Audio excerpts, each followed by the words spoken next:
So we're once again tackling H.G. Wells.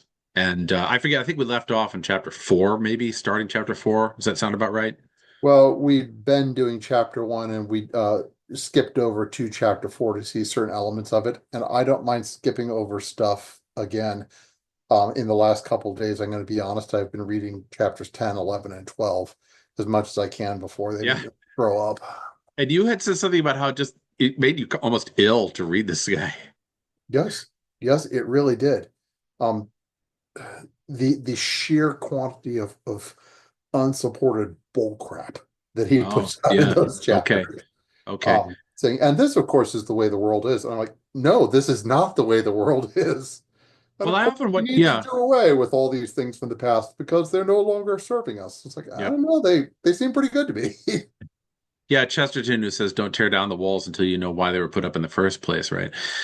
But I often ask myself when I'm reading these works, this guy and other progressives, Woodrow Wilson, and others, I question whether or not my repulsion at them, is repulsion because I understand natural law and I know the what they're doing is wrong or what they're saying is wrong, or is my repulsion because I know the end results, that come from this and the track record historical, or is it both? I'm not really sure. I don't really fall under a spell of thinking maybe I'm wrong and they're right.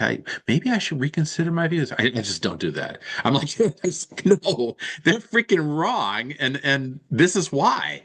Um, but yeah, I mean, it's like looking at the eugenicists, when you look at Madison Grant and the others, and you read about how Jews and black people and Italians and Catholics are all these mongrel races, like, hmm, maybe he's right. Good thing I'm reading his stuff. No, You don't think no, I that's read his stuff. I'm like, you are so wrong. It's not a question you're of quite lifestyle. Ugh. Yeah. I honestly don't know how much of my revulsion from this comes from the fact that I already know the end result, as you say. I don't know. But I do know that with the experience of the past 100 years, we ought to have a certain measure of wisdom when Yeah. Well, looking at yeah. things. Cautionary Like, well, wisdom. this is the way it's going to work out. It's like, no, that is not the way it worked out. Well, it is a bit like saying if you were to go back, say, to the 1930s and look at the Weimar Republic, would you would you think somehow that the rise of nationalism then was a bad thing? I mean, would you be prescient enough to do so? Having the hindsight of almost 100 years now past that event gives us the ability to say, yeah, that's a bad idea. It's a really bad idea.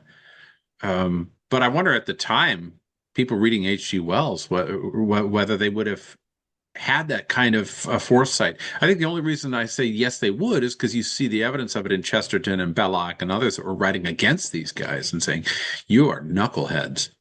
You're off your Some rocker. people definitely did have the foresight. Yeah. Did I tell you about the fellow that I found out about the Butlerian Jihad when I was looking into that? Yes, tell us again, though. Samuel But I do Samuel remember. Butler. Well, Yeah. like in Dune by Frank Herbert, which was written in the 1970s, and he talks about the Butlerian Jihad and the revolt against all the machines. And I questioned where did he get that name, the Butlerian Jihad. Turns out it's from this letter that Samuel Butler wrote about the war against the machines, where he cautioned people in the mid 19th century that we have to make a war against the machines right now. We have to start it right now. We can't wait. This is so severe. We have to do this now. And he predicted X, Y, and Z were going to happen if we don't do this, that we would become slaves to the machines, that we would develop machines that extend the nervous system, that we will basically have machines that do every labor for us so we forget how to do things. And here's a guy writing in the 1860s, I think 1860s, who was so prescient that with hindsight, we say that guy was right. Whereas everybody else is like, no, no, no, this is going to be beautiful. It's going to be great. I think there must be people that have that ability to say this is not going to work, and they kind of are able to, profits or whatever you want to say. Yeah. Just so that it's clear, a lot of people don't recognize just how enslaved they are to the machine of their cell phone, Yeah, that they literally cannot find their way around a city now, their own city, without using their phone. without the cell phone. Yeah, right. Yes. Or that they can't imagine just sitting still for a while, or reading a book, or having a conversation, or playing an instrument, or whatever it is. Yeah, that's really quite startling. And I know Mhm. there's been a lot written about that, but it still seems to be an epidemic problem, um, which we're still trying to deal with. And that's only 2008, I think, right? That's When the cell correct. phone was invented. Right. Well, this type Less, of phone at any rate, the smartphone. yeah, less than 20 years. Yeah. Huh. Wow. Yeah, I was watching a But for history of, example, I cannot log in to the security system at my work in order to do my job if I don't get a code through my cell phone. well, see, that's an interesting point right there in that the societal rigging has been constructed so that we are funneled towards a conclusion about certain things. It's like, for instance, you build this whole network of roads, and then if you're going to travel from one place to the other, you have to have an automobile. And then you make the automobile swanky and good looking gas guzzlers, and people are like, I'll buy it. Sure, I'll buy it. I'll mortgage a second child and get a car, and um, but you're funneled into it, and everything like becomes part of that world of automobiles, so you have fast food service and signs on the road, and all that. Same thing happening with the technology of the cell phone.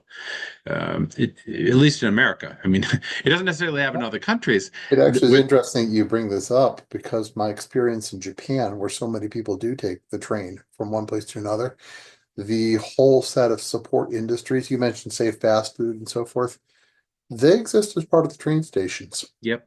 there. Yep. Yep. Um, Same thing in Germany. and I mean, there's like Germany's. markets around every train station you go to. Hmm. Train will stop. You can pick up a snack there at the train station, get back on, and so forth. But it's a conscious decision on the part of certain lobbies to force the issue. I mean, like I know that was the case in America where the automobile industry under Henry effing Ford. Basically, he was the one who pushed for this huge road system to be constructed in America. And it just so happened that there was this convenient thing called the Great Depression that occurred and put a lot of people out of work. So the government could give them jobs building a huge network of roads that would, lo and behold, accommodate Henry Ford's automobiles. So yeah, that's why we have such a huge network of automobiles, road systems, and automobile accommodations. Now, I'm not saying I'm against the automobile. That's not my point. My point is that certain people were very invested in the idea of creating a system that would then encourage people to buy the product, funnel them towards the product. And I think the same can be said with the technology of the cell phone. Why didn't we end up with what was the other one called? At the BlackBerry. There's a neat Oh, little movie I just forgotten watched about about those that. things. Yep, I most people forgot have. about Blackberries. Yeah. Most people have. I just watched a neat little movie about the creation of and then ultimate collapse of the BlackBerry. It's called BlackBerry, so it's kind of easy to remember. But if you like that sort of thing, but basically they were just completely outgunned. And the cell phone took off, and the people that pushed it lobbied for it, and ding, next thing you have Pokemon Go and all these other people like just walking around controlled by the cell phone. Yeah, There's it's just always going to interesting. be individuals that control the technology. Hmm. What they Sure. manage to get forward does shape the world. Yep. Yep. Not always for the best, but it is the natural way that it goes. But it does raise for me one question, which is that why didn't we go another route instead of that route? So, for instance, like great ocean liners crossing the Atlantic are the way to go now if you wanted to travel, or airplanes, although that industry is getting into some dicey areas. But it could have been dirigibles. Dirigibles were the wave of the future, and up until the 1938, I think is when the big The disaster occurred. Hindenburg, the Yeah, Hindenburg, yeah. yeah, was that 38? Anyway, that was the thing. It was going to be dirigibles for the very wealthy to travel across the Atlantic. And a big push for that was the Nazi regime. They were pushing dirigibles, and the Hindenburg itself was a Nazi device, Nazi Well, flight. so it was. And yet that technology was scrapped. It could have, all the problems that happened with the Hindenburg actually could have been fixed. I mean, there could be a modern design blimp Yep. that uses essentially hydrogen on the inside, but with a helium sheath and non-flammable um, cloth Yep. holding it, and maybe a parachute to keep it from crashing just in case everything else falls apart. And those wouldn't catch fire the way the Hindenburg did, and people would fly on them. Yeah. But somebody had an interest in airplanes. And I actually could put a name to the somebody because the Wright brothers company also supplied aircraft throughout the First World War, and then its successor, daughter company, supplied aircraft throughout the Second World War and led into Boeing and McDonnell and all the other companies that became um, aircraft companies. Yeah. Yeah. So, Well, I mean, similar things could be said about other products that we could have gone that route and we didn't. But it goes back to something that Butler was pointing out in his letter, which is that the machines begin to take on a mind of their own, but they're also pushed around by a small cadre of people. And this is something which I know that Frank Herbert points out is that it's a small cadre of people that end up wielding most of the power in the universe. And that's where we run into some issues. So, like with our Wells guy, he seems to be talking about a great glorious future where everybody has an equal share in the pudding, and that whole socialist idea of, everybody's going to get goodies up until chapter 11. Just one up more into aside. preview. But I think that the reality is that our technology, as it becomes more invasive, we could say, I suppose, the more we rely on it, the more that it becomes a small cadre of people that control most of how the society ends up being driven. It lends itself to that, it lends itself to that kind of skullduggery. Yeah. Yeah, and some of them are likable. Some of them are not malicious. They just enjoy pushing their technology forward. But there comes a time when that technology, which is so widely in use and has so many people in thrall, it becomes in the hands of somebody that just wants the power. Sooner Yes. or later, it always happens. Yes, right. And I think that it's important to be aware of that possibility, even with people who have the best intentions, like Elon Musk, um, and I'm not a bad go man. I in. strongly distrust Neuralink. Yeah, right. But I mean, I don't see a great deal of bad intent with Musk. I mean, he's got some nifty ideas. He's got some not so nifty ideas, which I strongly object to, but he's got some nifty ideas. But see, for instance, like the reusable rocket ships, which I find glorious. I think it's absolutely amazing what he's doing. But who are going to be the people that actually travel to Mars? And who are going to be the people that actually have the Neuralinks, and who are going to be the people who actually have the enhancements of the physical body? Yeah. You know, And um, will that create a strong disparity between those that are enhanced and those that are not? yes, yeah. And will it be this socialist utopia like Wells and others seemed to think, which would raise all of humanity from the mire? Or will it be, as Frank Herbert points out, yet another possibility for the small cadre to dominate over the majority? My cynical side says the latter is true, that the ordinary people are going to be the ones who get pushed around because they've always been the ones who get pushed around. Well, I don't think utopia ever works out when they try for there's Yeah. God, the closest I can think to that ever having worked out is a couple of monastic communities on small islands off the Yeah. coast of Scotland Uh, 13, 1400 years ago. That's yeah. it. Like, did you hear that great did you hear that great podcast by Neil Oliver about Ionia? Just a I'll send couple it days your way. ago. Just a couple days ago, did you do one? A couple days ago he released this one. It's just really neat reflection on Ionia and St. Columba and what the island meant and historically and that sort of thing and yeah it was really cool.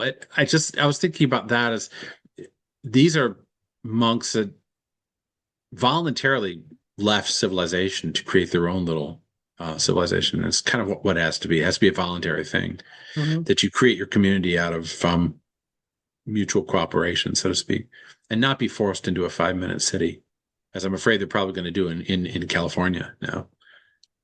Yeah, I guess the fire is a great opportunity for them in that regard. You never let a good disaster go to waste, I suppose. I did notice that they're increasing the misery of the people who happen to own boats, that you can't sleep on your boat if you own that, if your house is burnt down now. I know, I know. Where are you going to sleep at a certain point? But I'm sure that the temperatures are very comfortable in California and they don't mind being homeless. Well, Victor Hansen was already saying today, he was talking about that, and he was talking about how the insurance companies are not going to reimburse people for these $6 or $7 billion houses.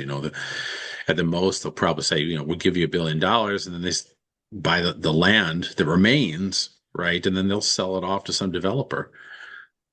So, As I understand, the insurance companies had canceled selling home insurance.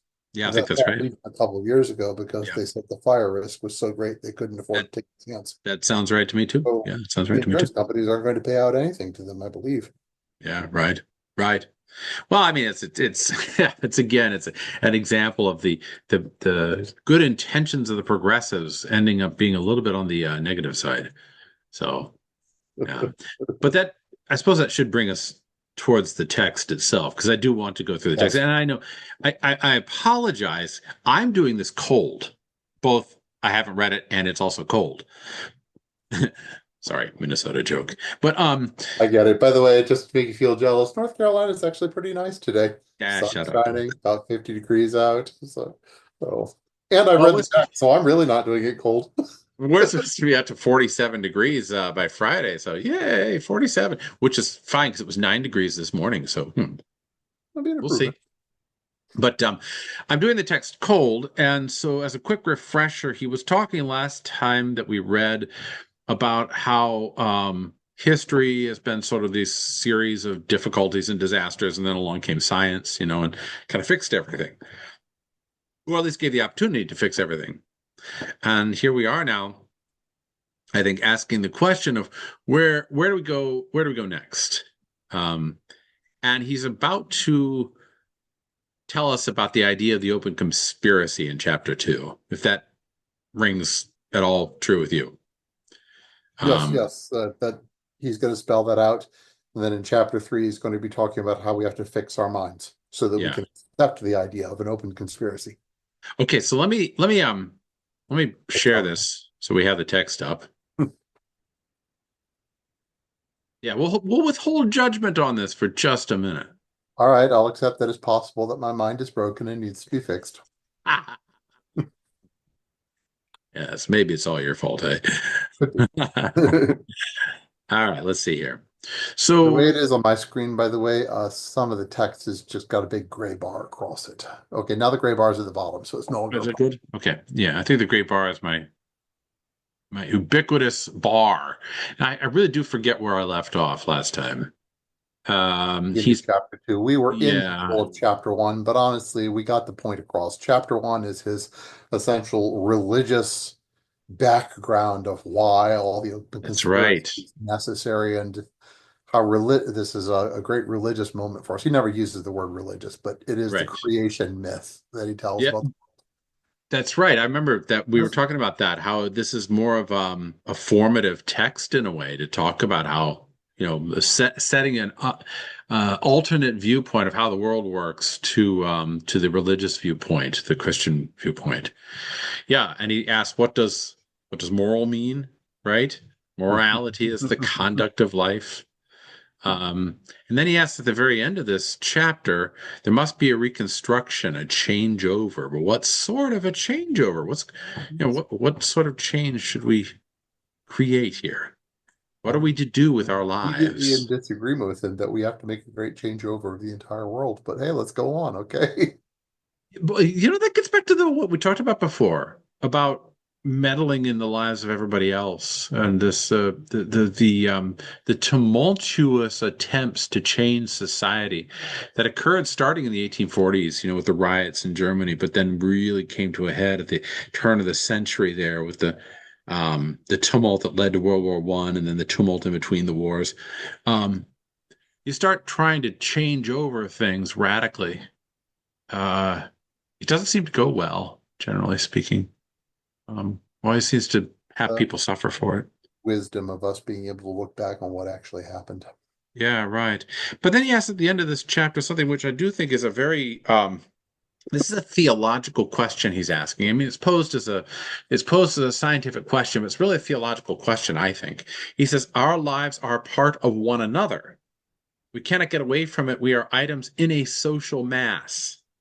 What are we to do with our lives? So I agree it's with really a those words. theological statement here. Um, there's a big catastrophe coming, and if we don't meld together as a social mass and everybody pull the same way for the party or whatever it is, then we're all doomed. Very corporate identity.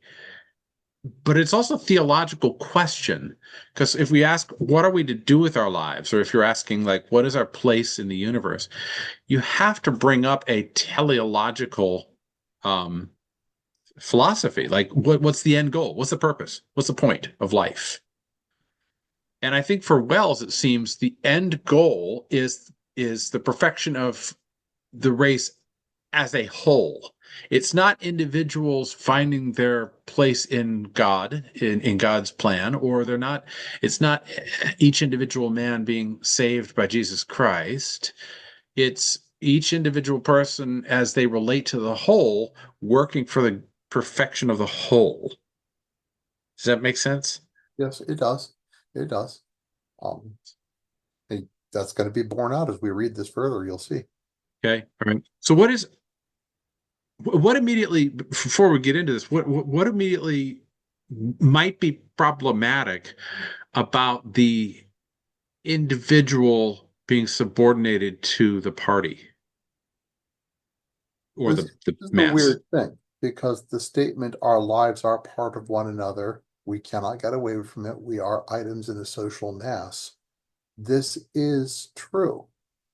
But what that means is that if you are to um, focus on the group as a whole and ignore the individuals, you are actually ignoring all the lives of one another. They are just numbers, Numbers, yeah. meaningless numbers, disposable and replaceable numbers. Yeah.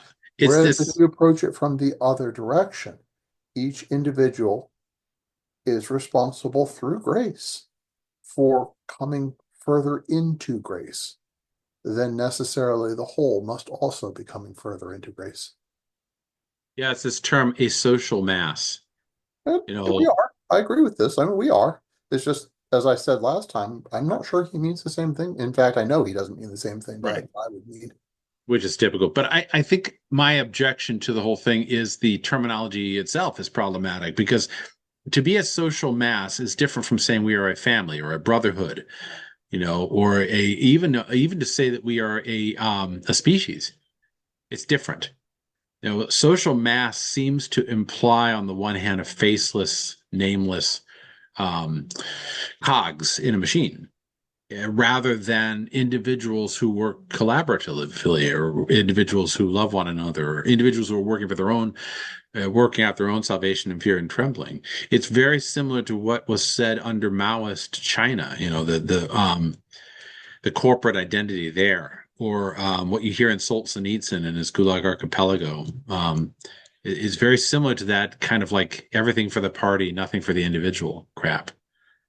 Okay, I do see what your objection is to the terminology. And again, this is a case of what I would have meant by that phrase is not the same as what he means. He actually does mean the faceless machine for that. And in truth, I would have said we are a part of one united brotherhood. Yeah. What I So would have. another, so I guess we're already in really dangerous waters because Wells has set the whole parameters so that, well, so the cruise is not going to be an easy one, you know. Um, Setting up for us something which is already it's problematic because there's a sense of terrible crisis catastrophe that's before us, right? Setting up the parameters in that there's no deity at all in this. We have to do it ourselves. Setting up the parameters that science will save us rather than Christ. Setting up the parameters in that we are faceless, nameless individuals who are subordinated to the party, or in his case, the social mass.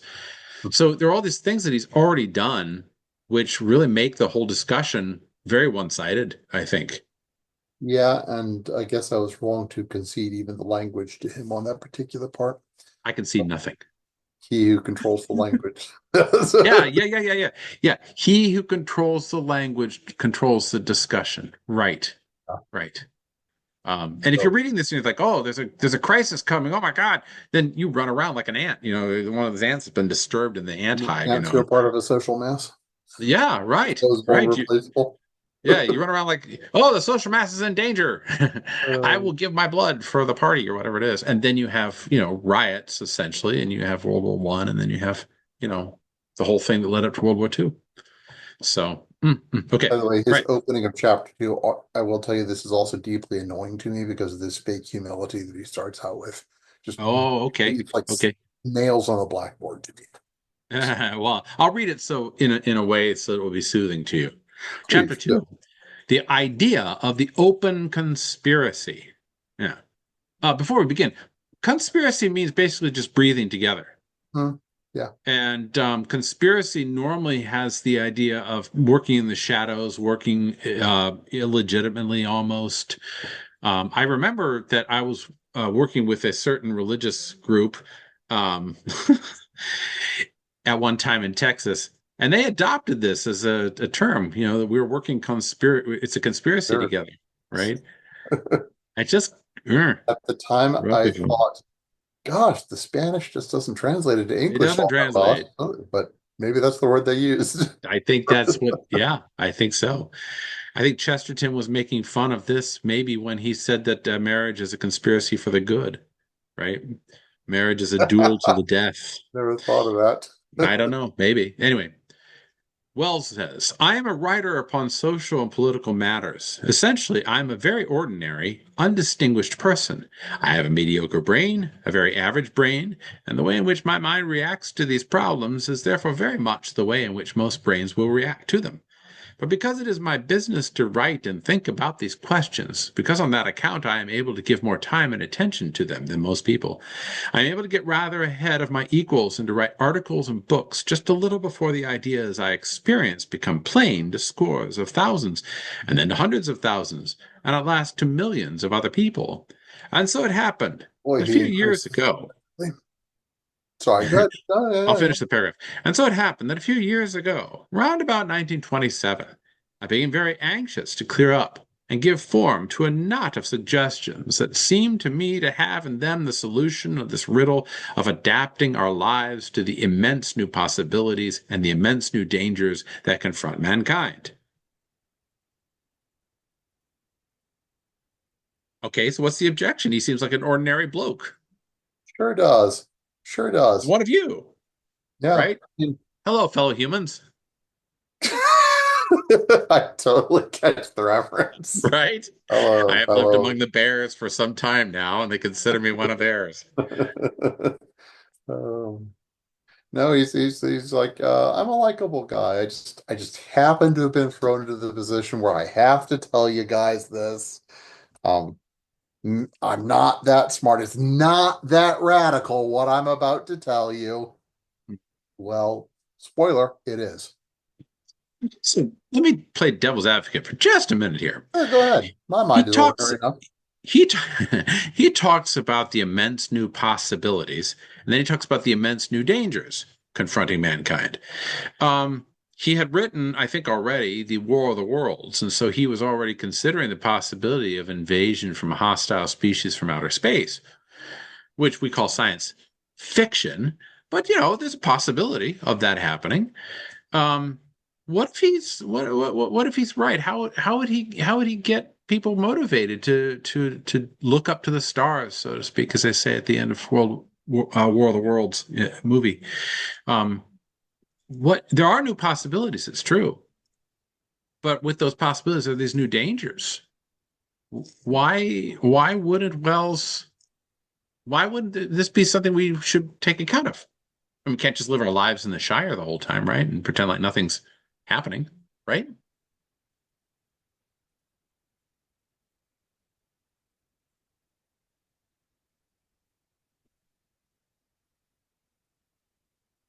Well, if that's so, then you had better have identified what the problem is correctly.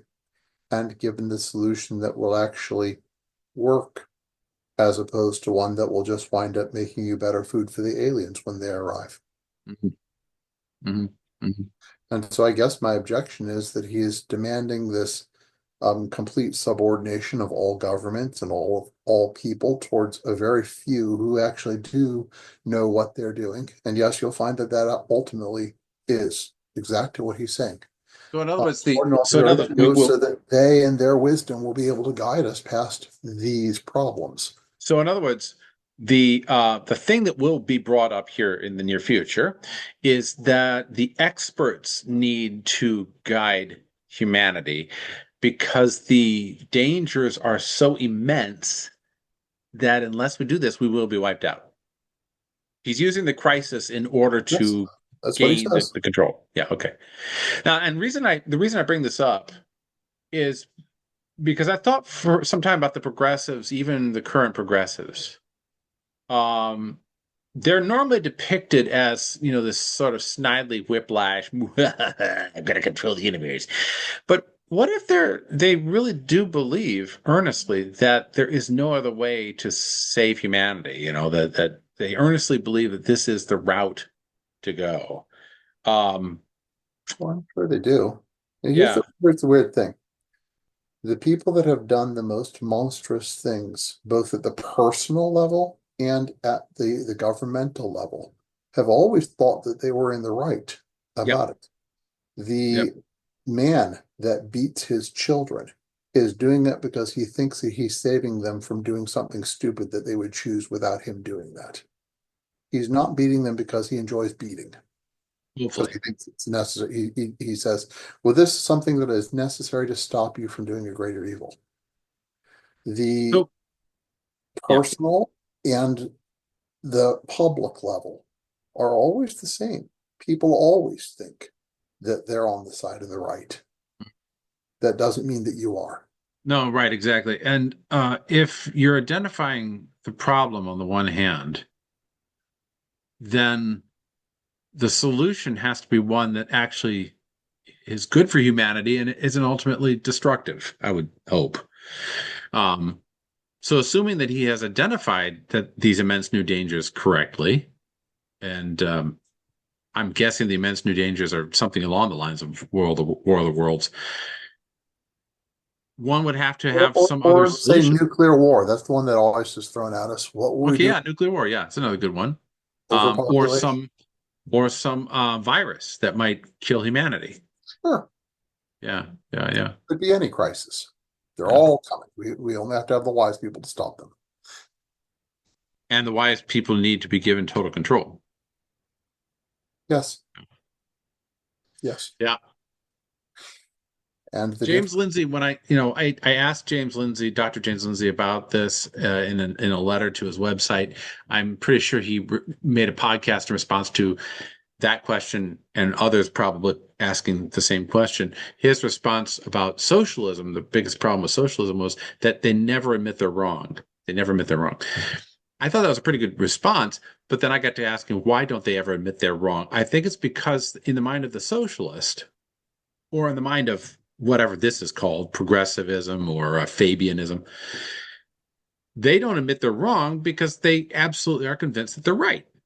you know, it's not that they know they're wrong, but they won't admit it. It's that they don't.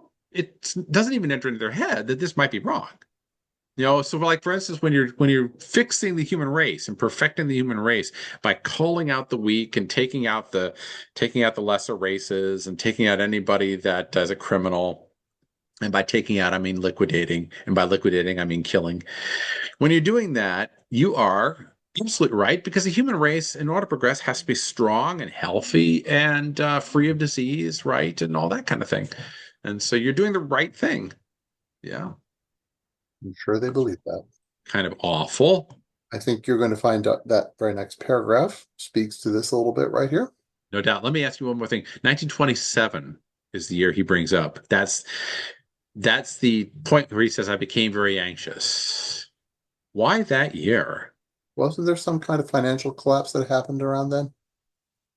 I What was the don't year that happened? honestly know. I mean, I don't think that the big collapse occurred until 2930. I honestly don't know why 27 would have been the year he cites here. Okay. You had the Roaring Twenties, it's sure, and you already had some kind Right, of, it was 29 was the crash. yeah, but you don't have any immediate insight into that. Why 1927? No, the world Okay. was looking pretty good in 1927, I gather. Okay. Things were on the upswing, healing And from the devastation of England, one decade yeah, before. England 1927 too. So what was it that made him so very anxious? You have a visit by the angel Mariah or something? It's strange. Uh, Oh, let me scroll down. Okay. It seemed to me that all over the world, intelligent people were waking up to the indignity and absurdity of being endangered, restrained, and impoverished by a mere uncritical adhesion to traditional governments, traditional ideas of economic life, and traditional forms of behavior, and that these awaking, intelligent people must constitute first a protest and then a creative resistance to the inertia that was stifling and threatening us. And he goes into this dialogue. So I'm going to pause for just a second here. I'm just Just going to say, when I read this the first time, what went through my head was never trust somebody who uses a lot of syllables and subordinate clauses. That's a good point. Yep. I don't trust anybody that lumps himself in with a group called intelligent people. Yes. Yeah, it's interesting. He says that intelligent people, but he doesn't say he's part of it, but he means it. Intelligent people were waking up, right? And if you were, in other words, if you didn't wake up, you But weren't they weren't intelligent. intelligent. Yeah. Yes. And the assumption seems to be here that there was an indignity and absurdity of being endangered, restrained, and impoverished. By Now, government, right, by traditional by government. normal economy, by normal behavior. Only, Yeah, I yeah. believe, if I may refer to someone else, the Superman should be able to rise above government and normal modes of behavior. Yeah, that's probably a good analogy, actually. The Superman does rise above these traditional modes of thinking and realizes that everything is created by humans, so we just have to shift how we think and then we create the right forms. Um, but it is interesting that he claims that they were waking up to this. It seems odd to me because a study of history would show that there's never been a time when people aren't endangered, restrained, and impoverished. It just boggles the mind to think that there's ever a time when people weren't endangered, restrained, and impoverished. There are times when there's less danger, and there's time when people are less restrained, although I don't know if that's a good thing.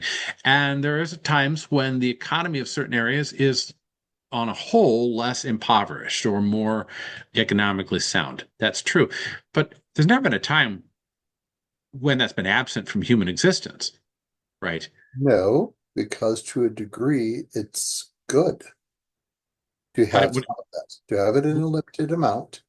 It is a good thing to have enough danger to keep you at least alert. It is good to have just enough impoverishment to make you think, I can work harder and do better, as opposed to sitting around and plucking fruit and eating it all the time.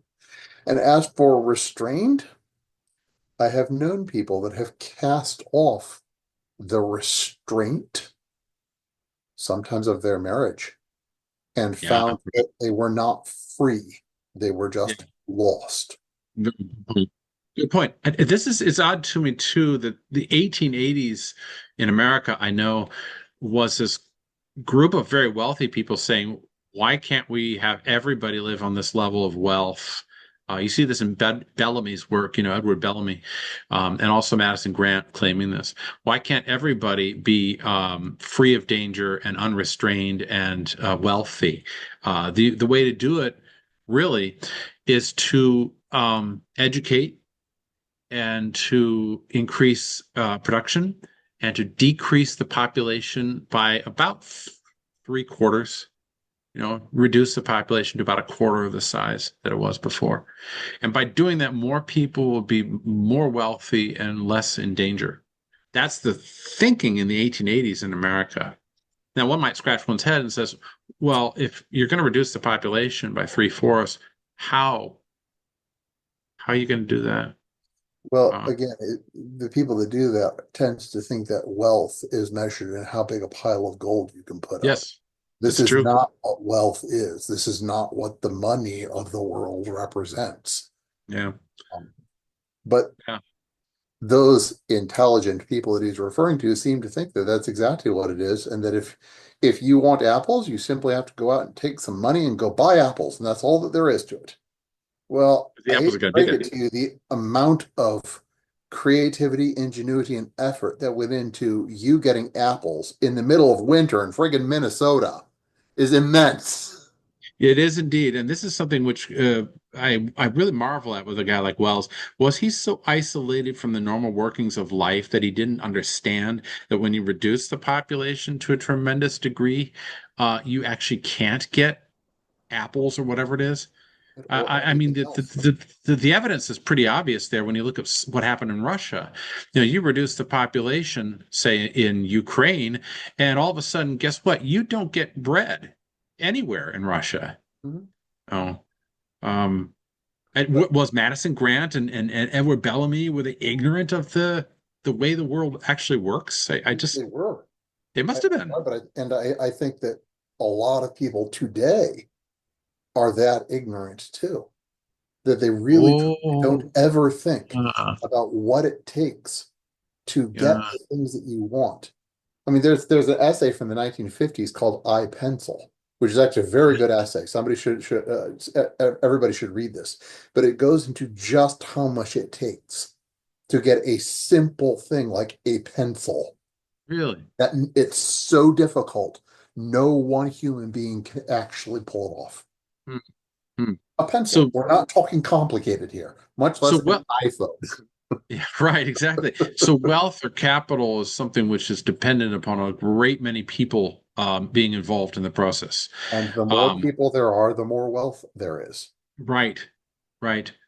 And when you live in a small when you live in a small isolated sort of community, you begin to think that somehow your double macchiato is going to be there all the time. And even the people behind the counter are superfluous because the macchiato will produce itself Which it almost. will. Yes. Yeah. Wow. And if your house happens to go up in flame, for instance, first off, there will be people that would prevent that. But then if it does go up in flame, there will be people who will help put it out. So nothing really needs to be done in order to supply those people or even have those people well trained. Yeah. Just hypothetically putting that out there, Or you can just get another house. or you get another house. Right, right, right. Yeah. Wow. Yeah, that's not the way it Okay. works. So really, Wells, aside, what is the line out of Saturday Night Live? Jane, you're an ignorant slut, right? Like, yeah, it's like Wells, you're an ignorant slut. What? But it goes back to okay. Let me go back to that previous paragraph because one thing I did not note at the time was I sometimes wonder whether this whole thing isn't a facade. Like Wells is writing a fictional work. So like when he says, "Hi, fellow humans," he's doing that in order to create the facade that he's one of the people. He's a man of the people. And then in the next paragraph, he's talking about being endangered and restrained and impoverished by traditional governments and so on and so forth, because he wants people to begin thinking revolutionary, throw off traditional government. It's bourgeois, right? It's so And bourgeois. they get to the revolutionary thing of, and then they say, let us get together with other people of our sort and make over the world into a great world civilization that will enable us to realize the promises and avoid the dangers of this new time. Brave new Who's, world. yes, yes, Or or we could say it's a new world order almost. yeah. And Yeah. again, we asked this the last time we were talking, who's us? It will enable us to realize the promises. Is that you and Yeah. me? Or is Yeah. that somebody else who's going to? Because I think Well, we're talking about a very small minority there.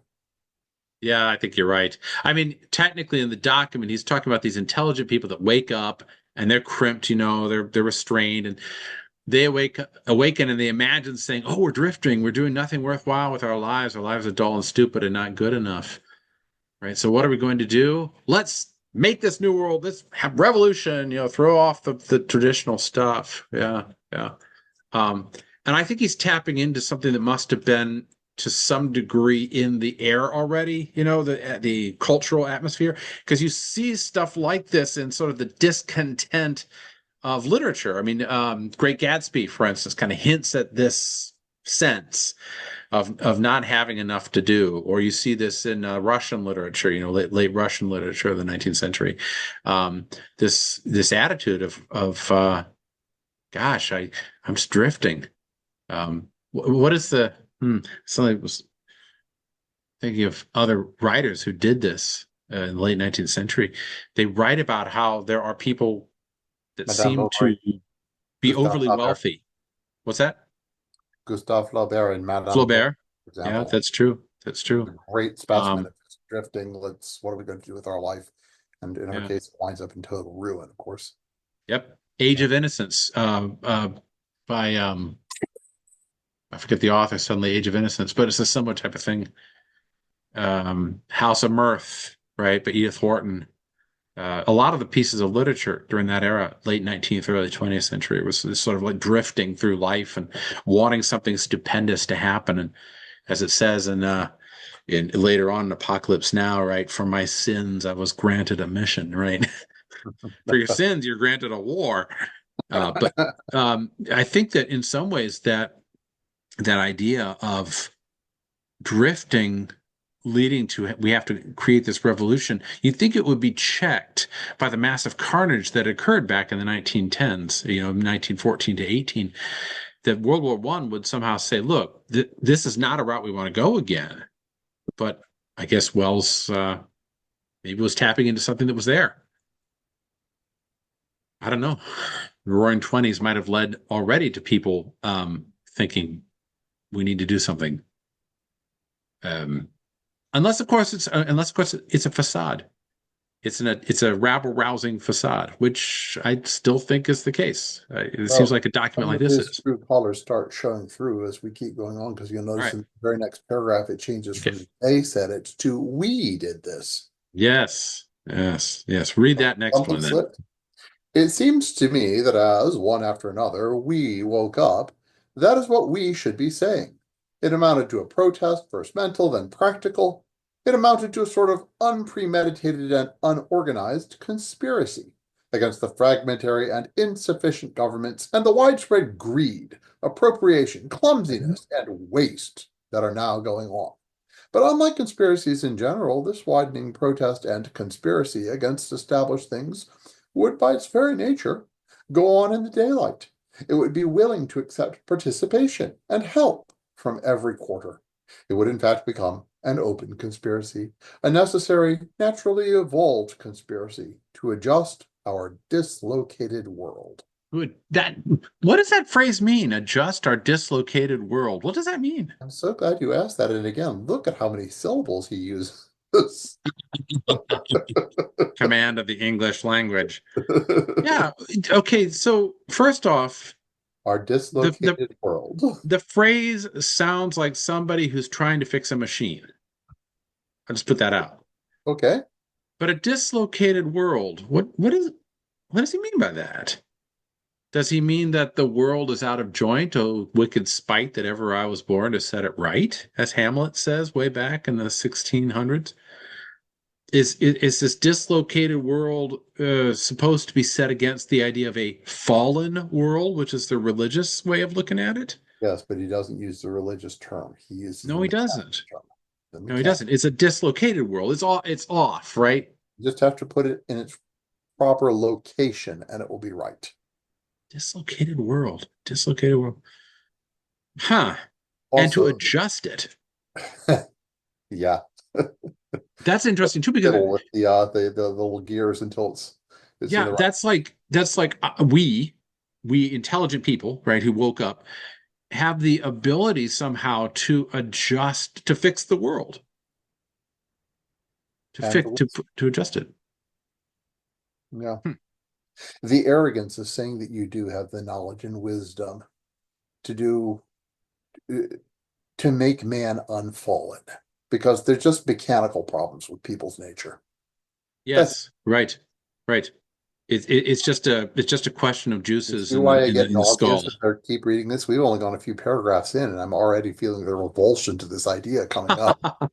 Yeah, no, I think we should keep Stop going it. for a little bit longer anyway. But one thing that's interesting about reading this is 1927. I mean, this was published in what, 32 or whatever. But that era of thinking somehow that we, mainly H.G. Wells, have the ability to fix the world, just like Jesus Christ proclaimed to do, right? That we have the ability to put everything right. This is something which, as you said, an arrogance, but an arrogance which just feeds right into what happens in the late 1930s, early The 40s there in rise of Germany. messianic figures. Yeah, yeah. Rise of messianic figures and mass carnage and the upheaval that occurs. And it gives a real insight into what led to that whole conflict. Was sons of bitches like this that were thinking, oh, we'll fix everything. Yeah, this time it'll be right because I'm doing it.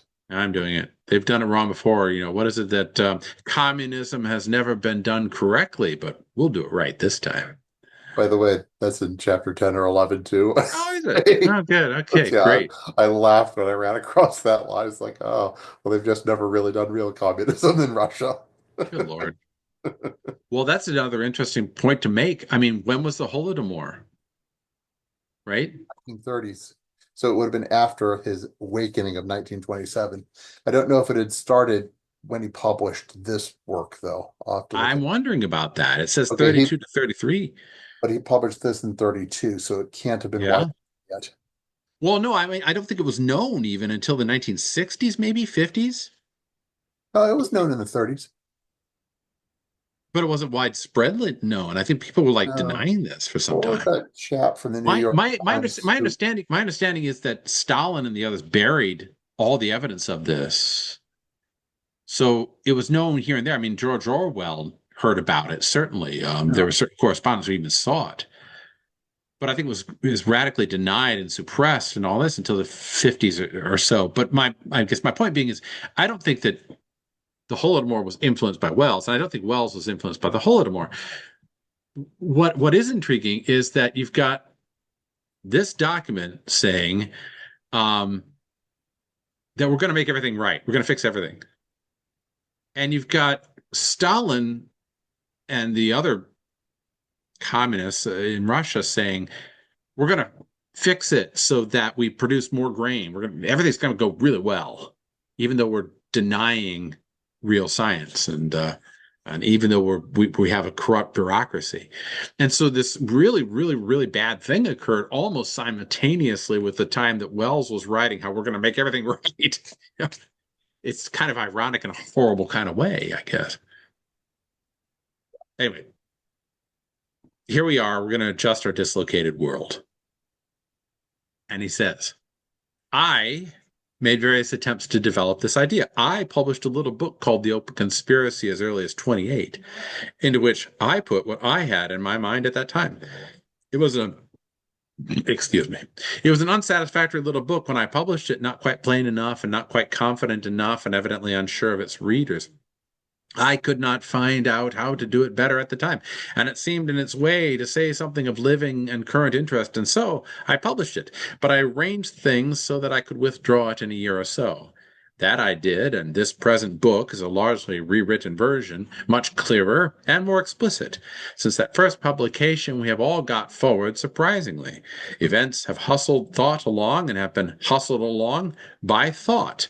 The idea of reorganizing the affairs of the world on quite a big scale, which was utopian, and so forth. In Negative. 1920, $5,000.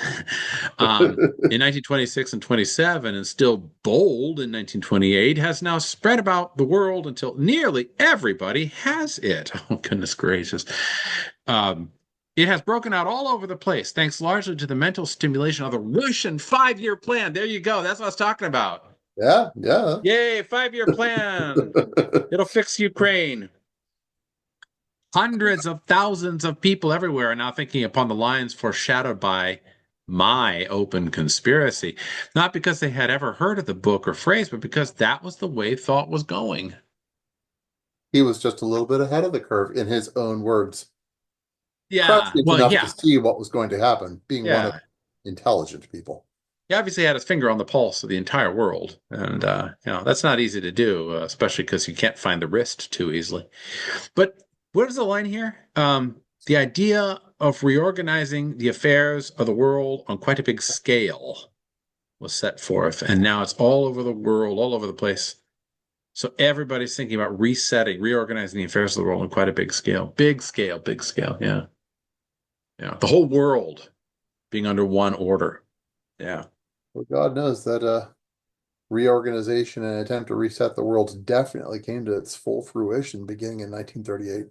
Well, yeah, exactly. I mean, think about it. Mr. Hitler is greatly vilified these days, but at the time, he seemed to make a lot of sense. Yeah, people do have to remember that in 1938, when there was the Anschluss between Germany and Austria, a lot of people in Britain thought this was just a jolly good idea. Right. Right. I mean, the aristocracy apparently in Britain just fell for this whole thing, hook, line, and sinker. But then they were probably capable of making little dirigible trips over there to Berlin on a regular basis, and probably had their money over there, and probably had tea with Adolf and other people. So Yeah. yeah. What is the movie, The Butler? Is that right? Based on that book, a very good book. Um, The Remains of the Day. Remains of the Day. That is an The Remains of the excellent. Day. It's based on Yeesh. a Japanese book of the Oh same yeah. story being set in Japan. Oh, okay. But it adapts itself to Britain and Germany so readily because it was exactly the same thing that happened. Hey, here's a side question you may know better than I. Why did Japan also adapt the same kind of totalitarianism and eugenical ideas that were permeating Europe? Do you have any Well, insight into that? yeah, I do actually have insight into this one. So you do have to understand that what happened in Japan was the result of a single family that took over all the political structures of Japan. Hmm, Um, really? wasn't the yeah. When we talk about going to war against Japan, I mean, yes, it was against Japan, but Japan itself was in thrall to one family that had taken it all. And this is so annoying me because it wasn't the Hojo family that did it. It's one of these names that I should know extremely well.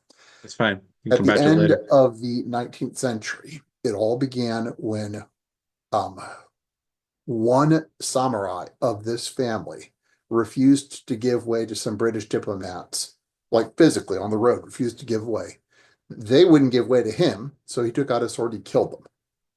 Wow. And the British sent a war fleet in and bombarded the harbor of this family in response. And this family's response to it wasn't, oh, let's take revenge forever. It was, we got to get some of that. Huh. So they contracted a single Scottish merchant is responsible for the industrialization and militarization of Japan. They contracted this guy to get them the industrial base to produce modern weapons. And they took over Japan. The emperor Wow. was enthralled to them right there. Wow. And they profited immensely from the Sino-Japanese War and then the Russo-Japanese War, which was the first time the Japanese, any non-European, had Kicked ass. beaten the Yeah. snot out of a European country. Yep. This family is the one that made all the money, the profit off of it. Mm, Then mm. the First World War came and they were out of it until the very end. They joined it at the very end. And again, this family made a lot of money and cemented their control further over Japan. So that when the Second World War came out, this family had made close alliance with Germany to get the technology to Oh, increase their own power. And they kept the rest of Japan partly as slaves, but as a weird religious cult slaves too. yeah. Part of Yeah. it. Yeah. Yeah. But That's fascinating. when we defeated Japan, what we were actually doing was liberating them from the dictatorial control of this family. That's really fascinating. I So mean, I remember there's a great movie by, and thank you for that. I remember there's a great movie by Akira Kurosawa called the Dead Sleep Well, I think it's called, and it really digs into this idea of this profiteering that went on, and profiteering located in a single family, basically. And so he's probably making an oblique reference to that sort of thing occurring. And I can see where, the embarrassment at Versailles and the rapid rise to modernity that occurred after they opened their harbors, after being closed for so many years to Europeans. I can see where that would kind of lead to it.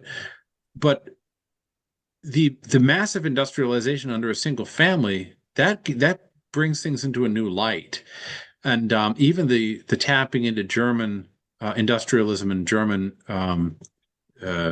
what do you call them, techniques, makes sense as well. So, for instance, like the Germans, I know from John Taylor Gatto, who points this out, the Germans, after getting their butt kicked way back under Napoleon, the beginning of the 1800s, they adopted a new way of education. So they said that basically they lost this war to Napoleon because people didn't follow orders.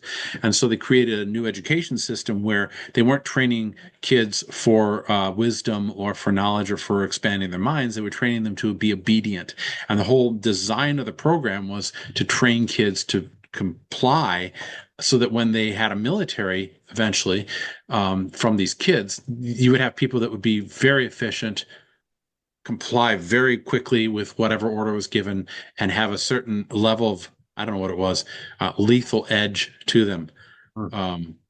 And that was that was also the system that was promoted by Horace Mann at the middle part of the century here in America. So, take that with a grain of salt. But if, for instance, if that's the case, when the Japanese saw the devastating power of the West, it would make sense they would adopt a Prussian model of militarism as well, Mhm. which then resulted in things like, Iwo Jima and the like, and the holdout until the 1960s, I think, of the island fortifications.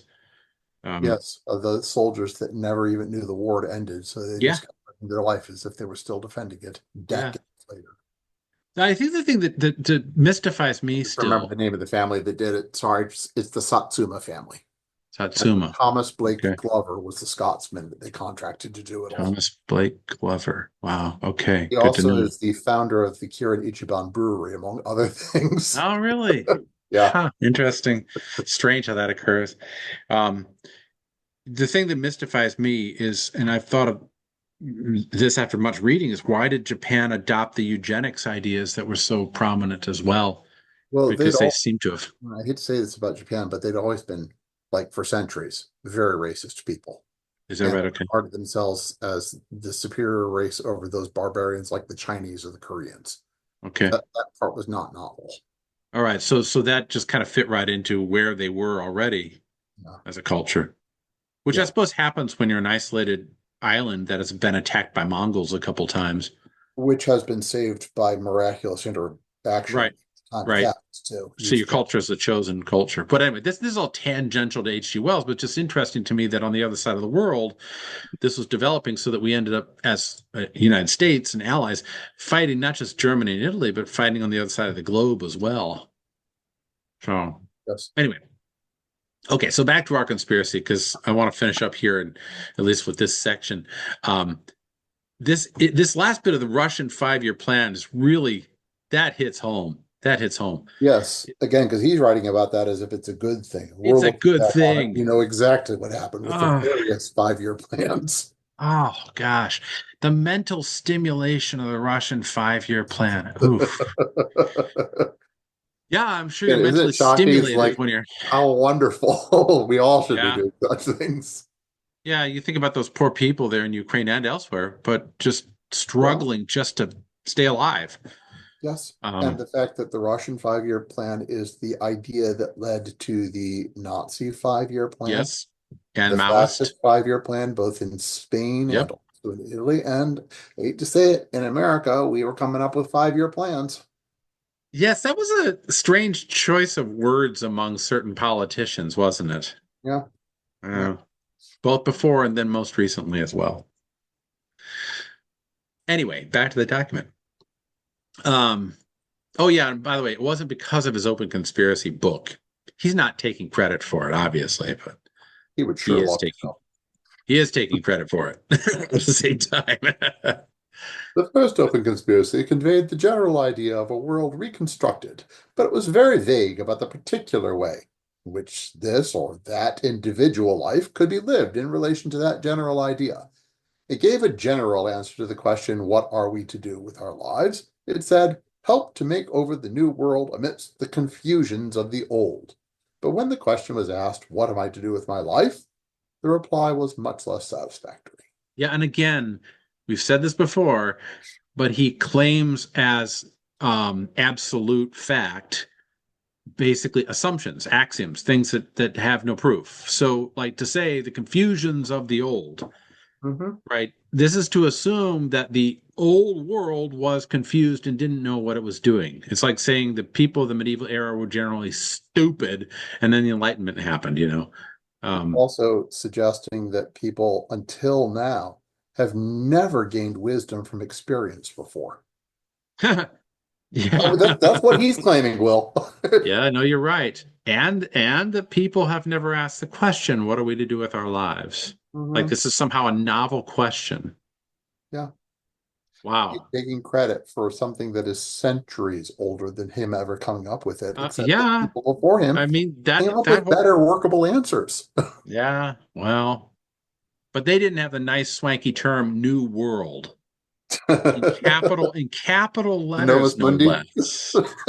Well, you know, it's interesting again with hindsight. You look at these things with hindsight. I wonder if you're reading this at the time, you're like, yes, new world. That sounds quite marvelous. Whereas in hindsight, you're like, new world, like a new world order. I mean, screw that. You know, I mean, it's hard to look back on that. Like, it's hard to look back on National Socialism and say, well, that sounds like a great term. And they'll have snappy Hugo Boss uniforms, you know, and I'll be part of that. You know, it's like, yeah, no, that's gonna go badly very We know where fast. that one went. We know where it will go next time. Yeah. Yeah, well, you know, if you learn from history, right, at all. But here's another thing too. Read the Here's next another thing. paragraph, Will. Speaking of learning from history, and you'll see that he didn't. I will. Let me make a quick point while it's on my mind, though. This whole idea of breaking from the past seems to have begun really in earnest there in the Enlightenment. You know, when they were breaking from the past and making previous generations look stupid and we're the first ones and all this. And I think Edmund Burke points this out that when you do that, you end up having to remake the wheel over and over. He doesn't use those terms, but remake the wheel over and over again. You have to redo everything.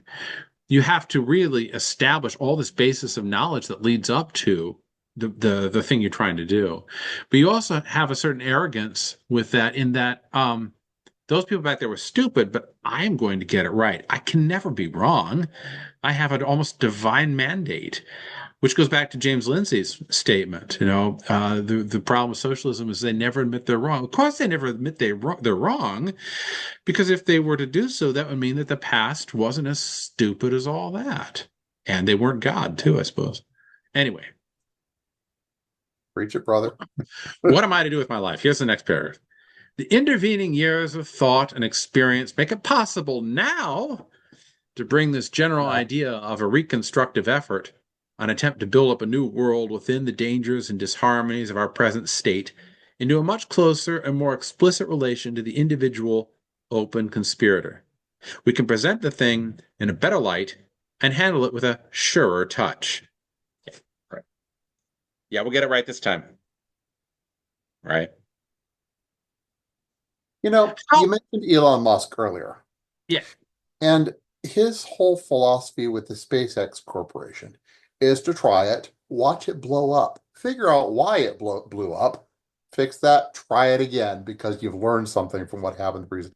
And because of that, he's made things in the course of 10 years that no one thought possible 10 years ago. Seriously, no, 10 years Yeah. ago, if you said we were going to land on Mars in 4 years, I would have laughed Yeah. at you and said you're a moron. Yep. Now I'm looking at it and I see this is actually a realistic possibility. Maybe less than 10 years. Maybe less than that, maybe in four Yeah. years. Yep. But the whole way you get there is not by figuring out in advance how everything's going to be, how to present the thing in a better light and handle it with a sure touch. you try it, you see if it worked. If it Yeah. didn't, you change So it.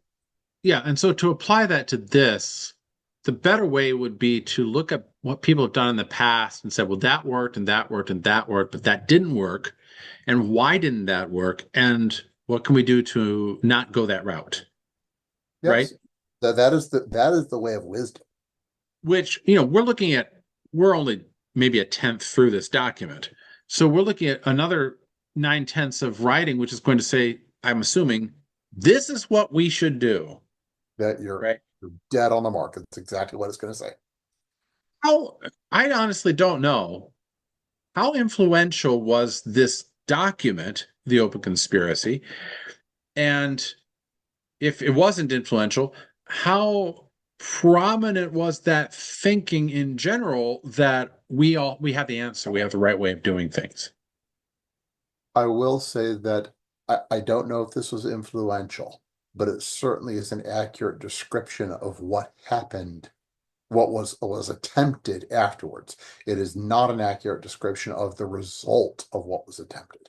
But because it's so accurate in describing what was attempted, I actually do think that this document was being discussed widely among those people that try to put these changes in place with education, with Yep. religion, with government, you'll see, with industry, um, with the social relationship between men and women that has changed. Um, Conscious, you'll find conscious that changing. do what? It was a conscious change. It wasn't like this accidentally No. happened. Because Yes, I find that over and over again, the claim is, well, that just accidentally happened. It couldn't have gone any other way. It's just the way things are. Rather than accepting the idea that maybe whole thing was orchestrated, like it was a planned thing. Like people it sat down and was said, we're going to do this. planned to break up families in Yeah, order to right. make children more moldable by the state. Yep. That's exactly what I'm thinking about. Yeah, there are other instances I could point to as well, but one of the major ones I'm thinking now that I heard recently on a podcast was how the push towards transhumanism and transsexual forms of existence, especially, was actually a planned attempt to break up the thinking of the populace to accept even more outrageous ideas. Because once you accept, for instance, that human beings can be transferred to a machine, you have abandoned the idea that the individual, as an individual, has any real existence, right? And so you can accept all sorts of other outlandish ideas. And same thing if you accept that you can, by science, change your physical nature and alternate from one sex to another. You have abandoned the idea that an individual is made a certain way for a certain reason, and you can accept all sorts of other outrageous ideas. Yeah. Probably because you now are in an almost irrevocable position physically, so you can't you can't stand up to other ideas because you've been compromised. Wow, wow. Um, this statement here too that he says, um, an attempt to build up a new world within the dangers and disharmonies of our present state. That's a fascinating little bit of ledger domain, so to speak. And because What it would presumes the existence of a world-ending crisis.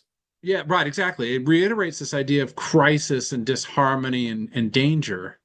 But the thing that really gets me too is it assumes that these dangers and disharmonies are unique to the present moment, 1927 or 1932, rather than danger and disharmony have been around forever. Um, And the response to it has always been something's wrong in my life. You go back as far as like Oedipus Rex, right? What was the problem in Thebes? What was the thing that has caused the disease that was inflicting itself upon Thebes? It's Oedipus. He's the problem. Tiresias says, you are the man. And this idea that somehow it's not the fault just of the gods, or it's not the fault of society, and it's not something we fix. it's something which goes back to the individual person being at fault. Um, that's a very different response, it seems like, than what we're getting here. Dangers and disharmonies have always been around, but the response has always been they exist because we are in a fallen world with individuals that have to find out what's wrong with them and try to throw themselves on the mercy of God, or try to make recompense for the awfulness Or that they've inflicted. in practical terms, sometimes to take responsibility when they have Yeah, to. take I will bring responsibility. up as an example here when the Danes started to invade the Saxon kingdoms of what is now England. Mostly they were successful at the beginning because the kings of Northumbria and Mercia and East Anglia didn't stand up to them, thought that they could compromise, it would be okay, they could be left on the throne, called kings, and the Danes would rule. And it turned into hell for the poor Saxon people. And it wasn't until Alfred of Wessex, not his brother who didn't stand up to them, Alfred of Wessex, who was sickly and unsure of himself, he chose to stand up against them. And that is why it is now England and not Daneland. This is something which is really amazing to me, Benjamin, because that's a great example. And you can point to numerous other examples where individuals recognize that the problem is not going to be solved by putting power in the hands of a single individual, or having a one world government, or fixed by science or whatever. No. The problem is going to be because I personally do something, right? It's And so free. It always turns on some person saying, yeah, I will do it. yeah, not I this will. lobster, right? I mean, you go Nobody back as else, far as just us. yeah, right. Go back to as far as Homer. Homer's example in the Iliad, one of the marvelous things about that story is that Achilles has to come to grips with the fact that he is responsible for the death of Patroclus and responsible for all the suffering that has been inflicted upon the Achaeans, and basically take responsibility, to become a man, to grow up. And that's been like a universal principle going as far back as Neolithic times, is that as men, especially, we each of us have to come to grips with our own negative impact on the world, and we each have to take responsibility for it and grow up.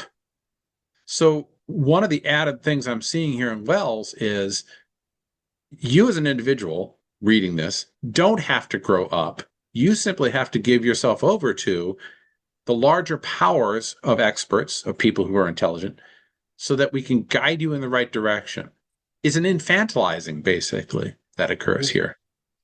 Yeah. And Um, it is as repulsive as it is dangerous to me, because if you don't grow up, it doesn't mean you don't have the power to burn the world. oh yeah, Just no, don't have the absolutely, responsibility to stop yourself. yeah. This is why the Christ, for instance, is so vehement against the Pharisees and scribes. It's not just because they talk smack to him; it's that they basically infantilized the people. They kept them oppressed so that the individuals could not actually take responsibility for their lives. There's a remarkable shift that occurs there in Christianity, well, Judaism to Christianity, is that it puts the onus of responsibility back onto the individual person to grow up and become an adult. But we have almost a reversal that seems to be going on here, which is we're building up a new world order where the various eggs have to be cracked in order to make this big omelet we're going to make. And their only job is to subordinate themselves to that omelet. They don't have to take Yeah. responsibility or grow up at all. That's just highly disturbing among a series of highly disturbing things. Well, I think it's not just inside this book. That is a widely promulgated philosophy sent to a lot of people these days. Even now, even Even now. now. And I really appreciate going through the text because it does offer a window of understanding into the modern era, and it also offers a window of understanding into what happened there between the wars and the interregnum period, so that we can say, okay, well, this is probably a huge reason why so many people didn't see a looming danger on the horizon in 39. And we're willing to, we just watched the movie The Pianist, by the way. Oh, I've seen that movie. See, Great, yeah, great movie. But this is why so many people, I think, were just willing to lay down on the street and get shot in the head, instead of rising up as they eventually do there in Warsaw. Um, Maybe because they had bought into this whole idea that Wells was promulgating and others were promulgating. Give yourself over to the powers that be because they can't do wrong. Yeah. And even if you die, it will be a better world. Yeah, that's right. That's right. You I give don't your believe life for that. the party. I don't believe that. Oh, I don't believe that for a minute. No, I don't believe. The older I get, the more punk I get. Make yourself into an indigestible piece of grizzle. Yeesh. Well, I'm very glad to go over the document with you, and I want to stop there because that's enough Wells for one day. Yep. Um, You can only I have take so more much of it at a time. I have much more important things to do, like take a piss. That is actually very important. It's grounded in the real world. Isn't it though? Well, saints preserve us. My goodness. Um, Thanks very much, Benjamin. I really appreciate it, and God bless you and keep you. And you as well. All right. See you in a bit. Bye.